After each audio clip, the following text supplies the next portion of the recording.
Cleveland has issued a severe thunderstorm warning for southeastern Holmes County in northeastern Ohio until 3:45 p.m. Eastern Daylight Time.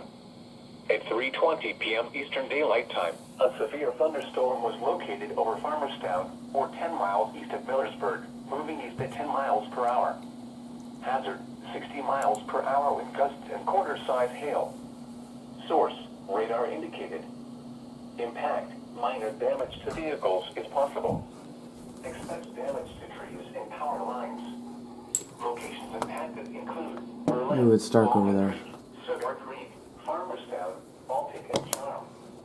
For your protection, move to an interior room on the lowest floor of a building. Repeating, a severe thunderstorm warning has been issued until 3:40